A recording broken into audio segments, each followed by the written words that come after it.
آله وصحبه ذوي الرضوان والتمكين فإذا قضيت الصلاة فانتشروا في الأرض وابتغوا من فضل الله واذكروا الله كثيرا لعلكم تفلحون. kon kàddu yi du gudd kàddu yi nuyoo rek la yu bàyyi ko ci ki fi nekkal Serigne Touba ak Cheikh Mouhamadou Mountakha yàlla na fi yàgg lool te ànd ak wér ba taxawaay bu mat sëkk bi nga xam ne am na ko ci lislaam am ko ci yoonu murid suñu borom may ko kàttan ak wér lépp mu àggale ko ni mu ko bëggee ndax xelum jullit yëpp a dal ci moom xelum taalib yëpp a dal ci moom kon ñu ngi nuyu bokk jullit yëpp di nuyu bokk taalib bi yëpp di nuyu Cheikh Mouhamadou Bachir Mbacké ak imam bi nga xam ne ñëpp xam nañ ni mu demee ndax sëtu Serigne Touba la ak Serigne Dame Abdourahmane Lo taxawaayam itam li ko fi Serigne bi séentoon ba andi ko fi ñëpp xam nañ ne matal na ko kon na ko yàlla na yàgg taxawe ñëpp yàgg topp ci ginnaawam. di nuyu Serigne Mbacke Faye mi nga xam ne moo yore kàddu Serigne bi di fi jëwriñam ca Ndakaaru ak mboolem di ko wër lépp moo itam ñu koy sant di ko gërëm ci taxawaayam ndax fàttali rek lay doon ndax liggéey bi bu demee ba agsi fii ñëpp xam nañ ci taxawaayam xam ci yitteem xam ci pëstéefam ba yàlla def suñu borom def li ci ëppoon àgg kon moom itam ñu ngi koy sant di gërëm taalibe yi topp ci ginnaawam wax ji nag du gudd ndax dañuy sant bokk jullit yi rek ak bokk taalibe yi rawatina fii àdduna toll nii ñëpp maase xam wopp ji nga xam ne suñu borom wàcc na ko ci kaw suuf muy balaa di mbas moo xam ne yàlla ko fi yàlla teggi ndax ñëpp xam nañ ne li muy gàllankoor kon itam bu yàlla defee ñu dem ba mu demee waat nii ba ak woy fal am ci ñëpp gën a góorgóorlu ci sàmmonteeg li nga xam ne moo leen di aar ñëpp ndax jàngoro kum ne ci yow war ngaa fexe ba bu ko wàll sa morom kum néew ci itam war ngaa fexe ba di ko wattandiku loolu suñu borom ko santaane kon nag ñu ngi nuyu ñëpp di rafetlu nag mboolem bokk jullit yi ak bokk taalib yi ndax jàkka ji wa anna al masajid lillahi fala tad'u ma'a allahi ahadan jullit yëpp nag maase giñ maase ci xam ne jàkka ji néegub yàlla lépp lu ñu askanale Serigne Touba jullit yëpp ko bokk ndax Serigne bi loolu doon dund la doon waxee lii nag firnde li ci ne wuusi ko ñëpp wuusi ci loolu xam ne néegub yàlla ba tax mënoo fi xàmmee murit ak tijaan ak xaadir ak laayeen ak yeneen tarixa yi ci des yëpp ci Sénégal ak ñi nga xam ne sax ay jullit lañ te askoro wuñ ci tarixa loolu lépp mooy li nga xam ne suñ borom santaane na ko ne te rasulullahi indi ko al muminu axuuhul muslim innamal mu'minuuna ixwatun fa aslihu bayna axawaykum lem santaane it ci jullit yëpp maas ci àndoo nekk benn lii bokk na ci li koy firndeel kon nag ñu jeexale foofu kàddu yi jox sëriñ Mbacke Faye yóbbante bi nga xam ne war na ko jottali ci bokk taalibe yi jëme ko ci bokk jullit yi mu leeral ko ni mu ko war a waxee ginnaaw boo xam ne am na ci ndigal lu bàyyi ko ci ki fi nekk Serigne Touba di ak Cheikh Mouhamadou Mountakha di ñaan mu yàgg fi te ànd ak wér mu jottali ko bokk taalibe yi ak bokk jullit ñëpp déggandoo ko wassalaamu aleykum wa rahmatullahi taala wa barakaatuh.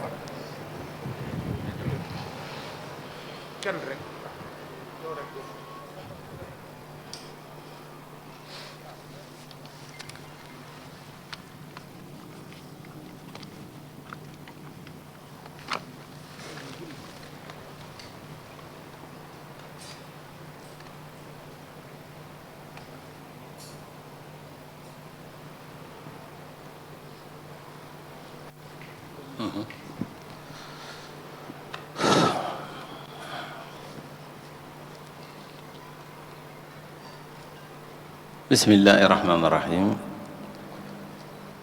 allahuma salli ala sayyidina muhammadin wa ala alihi wa sahbihi wa sallama tasliman ñoo ngi sant yàlla bu baax di julli ci yonent bi sallallahu alayhi wa sallam di sant sëriñ bi bu baax di yeesal suñu taalibe ci sëriñ Touba di ko jaarale ci kii ko fi nekkal muy Cheikh Mouhamadul Mountakha ibnu Cheikh Mouhamadul Bachir tey ñaan yàlla yàggal taxawaayam may ko kattan ba liggéey bi mu liggéeyal lislaam liggéeyal ko maamam mu def ko ni mu ko bëggee te nu ànd kook moom. di nuyu Cheikh Mouhamadul Bachir ibnu Cheikh Abdoul Khadr Mbacké ibnu Serigne Touba mi nga xam ni moo yor kàddoom tey yor kàddu gi njabootuk Serigne Touba gépp di jël suñu ziyaara ak suñu nuyoo di ko teg ci loxoom mu tegal ñu ko ci njabootuk Serigne Touba gépp am ratib Cheikh Mahamadul Bachir Lo ak ñi nga xam ni ñoo ànd ak moom ci liggéey bi fii ci Masalikul Jinaan di nuyu mbokk taalibe yépp di nuyu jullit yépp di leen sant ci turu sëriñ bi di leen sant ci turu Cheikh Mahamadul Bachir mi nga xam ni moo ñu indil cantuk sëriñ bi ci liggéey bi nga xam ni na mu ko waxee ca njaalbeen ba tey ñoo ko ànd ko àndin wu rafet ba tey jii li nekk sagub lislaam bi yépp nu mu leen ko waxee woon nit ci yoonam wala mujj nga xam ni ñëwoon na fi ci weer yee ñu génn doon leen xamal tamit ni liggéey bi am na beneen fànnu liggéey boo xam ne bii mooy li nga xam ni mooy mottali programme bi ñu waroon a def fii ci Masalikul Jinaan muy institut islamique bu rëy bii ngi ñu fi war a defal ko Serigne Touba ak li nga xam ni moo desoon ci liggéey bi muy loo xam ne lii booba ba léegi ñoo ngi nekk ci ay waajtaay ci maanaam ay di def li ñuy wax ay étude ay pré-étude yoo xam ni bu ñu noppee ba jébbal lépp sëriñ bi rek bu neexee yàlla ñu daal di koy tàmbali ndax moo nekkoon programme bi nga xam ne moo doon programme global bi nga xam ne mooy institut islamique de recherche Cheikh Ahmadou Bamba bi nga xam ni jàkka ji benn la ci li nga xam ne lii mooy programme yi di tamit xam ni dañoo nekk ci waajtaay di séentu màggal gi nga xam ni moom la ñuy def at mu nekk ci ndigalu Serigne Touba yi nga xam ni ci première semaine u mois de octobre lay doon màggal googu nag xamoon ngeen ni tamit da daan am ay waajtaay yoo xam ni dañ ko daan faral di def mu doon ay colloque wala mu doon ay symposium wala mu doon ay journée culturelle yoo xam ni dañ ko daan waajal màggal gi fii ci Ndakaaru di ko séenoo ba pare doog a dem màggali Touba mu daje nag ren boo koy seet ni ko fi sëriñ bi waxee bi mu fi ñëwee ci ubbite gi ci mois de septembre le 27 septembre 2019 nga moom màggal gi daanaka liy dox seen diggante xam naa ne ci fukki fan lay doon te comme daf ñu joxoon ndigal ni at mu ne ñuy préparer ngir waajal màggal gi nga xam ni mooy màggaluk Serigne Touba gi ñu def programme spécial ci bu weer wi teroo rek di benn fan ci weeru safar ñu tàmbali di ko waajal màggaluk Touba ci manifestation culturelle yu mel noonu ba ñuy dem Touba ren nag mu nar a coïncider ci ndigalu sëriñ bi ak fii ci Ndakaaru ay xew-xew yoo xam ni ñu bëgg a boole xew-xew yooyu yëpp comme nañ leen ko diggee woon ba ñuy ubbi jumaa ji mu nekk semaine culturelle lu Ndakaaru boo xam ni at mu ne dañ koy waajal mu nekk semaine culturelle ba ñuy dem di màggali Touba at mi nag ku ne xam na ni màggaluk Touba ci première dizaine décatu mois d'octobre lay doon sëriñ bi jox ñu ndigal ni nañ fi def semaine culturelle bu yaatoo ba nga xam ni xew-xew yi am biir Dakar muy ñaari guddi Dakar yi te dañ ko daan màggal di tamit julli gi nga xam ni gi moom la julli woon ci géej gi ñu di ko màggal ak li nga xam ni mooy 27 septembre nekk date boo xam ne bii date anniversaire ubbiteg jumaay Masalikul Jinaan la ñu bëgg a boole xew-xew yooyu yëpp def ko ci benn semaine boo xam ne bii day doon semaine culturelle boo xam ni bu mag boo xam ni dañ koy waajal màggaluk Touba buñ ko defee ba le 27 le 28 ñu doog a nag daal di waaj doog a dem Touba. mu nekk xew-xew boo xam ne bii xew-xew bu rëy rëy doon nga xam ni dañoo bëgg la nga xam ne lii amoon nañ ko ci ouverture bi nga xam ni moo doon ouverture Masalikul Jinaan bi ci ubbite gi daanaka na mu meloon ci mel na ab taaru ak na mu meloon ak pas-pas bi nga xam ne moom la taalibe yi amoon jullit yi amoon ko ñu daje fi def semaine culturelle boo xam ne bii dina am ay exposition yu mag a mag a mag dina am tamit ay conférence yu mag comme niñ ko defee woon bi ñuy def ouverture bi dina am tamit ay waxtaan yoo xam ni dañ koy waxtaan jëme ko ci li nga xam ne mooy yoon wi jëme ko ci li nga xam ne tamit mooy diine ji jëme ko ci li nga xam ne tamit mooy situation yi nga xam ni moo nekk dans le monde comme niñ koy faral di def rek nga xam ni dañ koy waaj ak nag mu nekk waajtaay woo xam ni waa Ndakaaru gépp ak li ko wër dañuy fiy ànd màggal ko def ko muy julli géej gi def ci tamit ñaari guddi Ndakaar yi ak ubbite gi nga xam ni gi mooy ubbiteg Masalikul Jinaan loolu daal mooy ndigal li nga xam ni tukkee woon na ci sëriñ bi tàbbi fii ci Cheikh Mouhamadul Bachir mu ñëw indil ñu ko moo taxoon mu ni woon dinañu baaxe ñëw fii tey ci àjjuma ji julleeg ñun indil ñu ñaanuk sëriñ bi soññ ñu tamit ci li nga xam ne lii mooy liggéey bi soññ ñu ci li nga xam ne lii mooy àndandoo geeg bendandoo gi te xam ni ñun taalibey murit li ñu war mooy toog di déglu ndigal bu ndigal ñëwee rek ñu jëfe ko leneen waruñu lu dul déglu ndigal li mu jóge ci ka ko war a joxe muy Serigne Touba Cheikh Mouhamadul Muntaxa bu ñu ko joxee mu wàcc ci moom rot si ci ñun ñu daal di koy jëfe def ko ni nga xam ne bii moom mooy li ñu war mooy jëfe ko ni ko sëriñ bi bëggee bu ñu ko defee ni ko sëriñ bi bëggee daal di am li nga xam ne lii moom la ku nekk bëgg cib taalibe muy ngërëmul sëriñ bi nag waa Ndakaaru yii wax dëgg yàlla ameel nañ leen cant ameel naa leen ngërëm ma di la ko seedeel yow mi nga xam ni yaa ma teg ci seen kanam lépp loo xam ni jóge na fi yow jóge ci sëriñ bi bu ma leen ko waxee dañuy daal di ànd ak man def ko noo xam ne nii dina ëpp sama njor lii nga xam ne tamit mooy ndigal lu yees tabbi fii na nga ci rafet njort te nga ni sëriñ bi dinañ ko def ni mu ko bëggee nañu ñaanal ba sa borom dimbali ñu kattanal ñu ba nga xam ne bii buñ ca eggee ñëpp dinañ maase xam ni la nga xam ne moo doon ndigal lu jóge ci sëriñ bi matale nañ ko ndax ñu mën a am ngërëmam yow nag ñoo ngi lay def beral sa cantu bopp cant goo xam ne gii ñun ñëpp ñoo la ko yoreel kuy taalibe murid rek yoroon na la cant gi ndaxte nii nga nekkee ci yoon wi nekk tànku sëriñ bi nekk làmmiñam nekki bëtam day loo xam ne yombul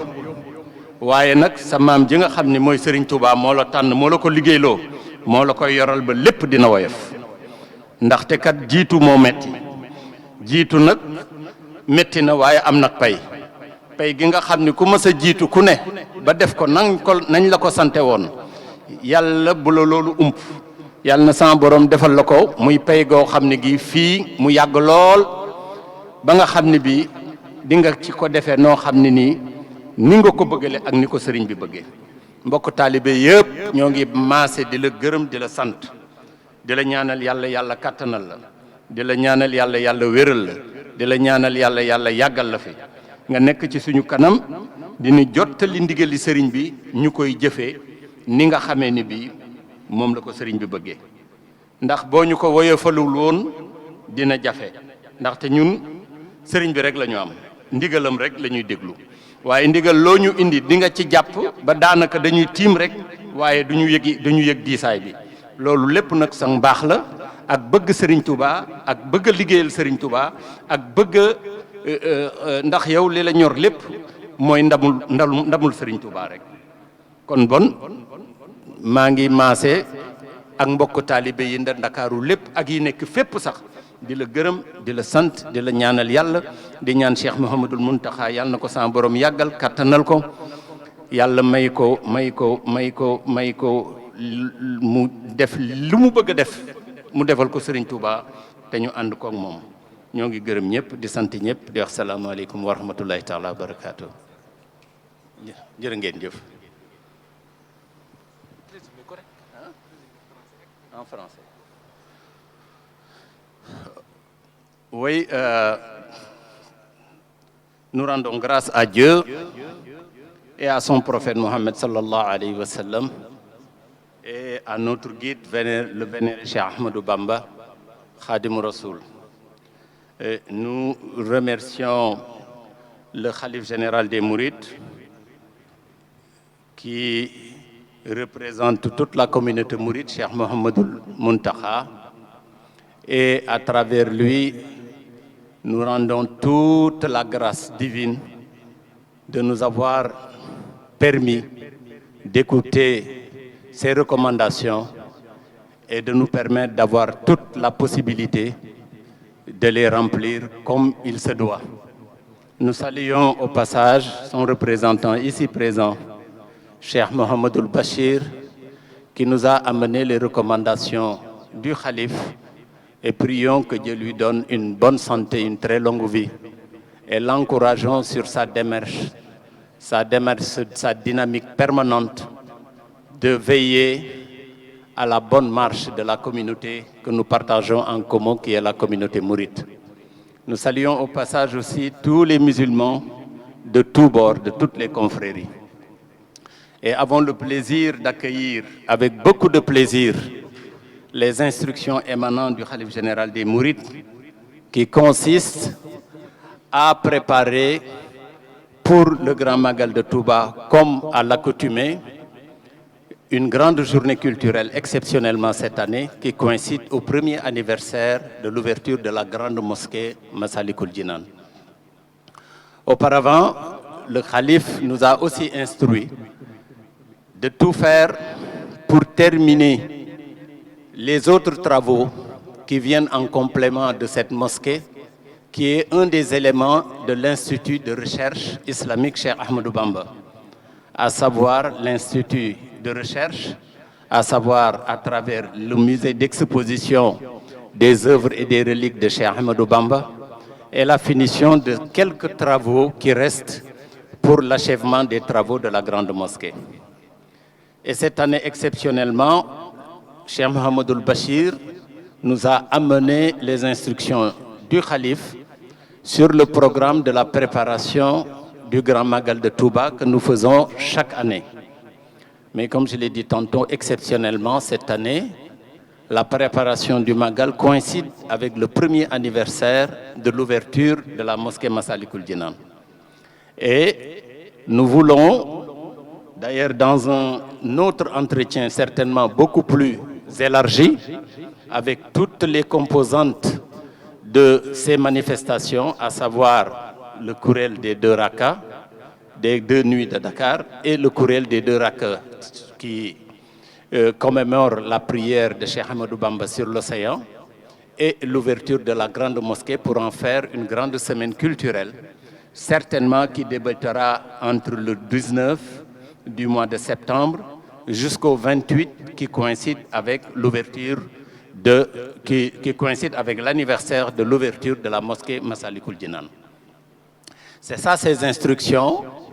que Cheikh Mouhamadoul Bachir était venu nous transmettre et que j'ai eu l'honneur de vous annoncer.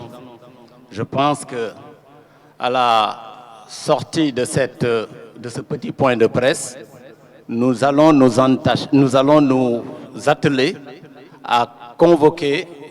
une très grande réunion avec tous les composants de cette organisation, à savoir, comme je l'ai cité tantôt, les autres daïras, plus les bonnes volontés que nous allons coopter pour en faire en quelque sorte un très grand comité d'organisation. Et nous appelons toute la communauté musulmane sans distinction, Mouride, Tidjane, Khadir, comme l'a dit tout à l'heure Cheikh Mouhamadoul Bachir, pour venir en communion avec nous pour en faire cette année une très grande réussite et que tous les ans, Inch'Allah, que nous allons faire pour commémorer le premier anniversaire de l'ouverture de la grande mosquée Massalikul Jinan. En résumé, c'est ça que j'ai dit tout à l'heure en Wolof, et que je pense que vous serez avertis, vous de la presse, la date à laquelle nous allons convoquer cette très grande réunion pour commencer à préparer cette semaine culturelle. Je vous remercie. Merci beaucoup.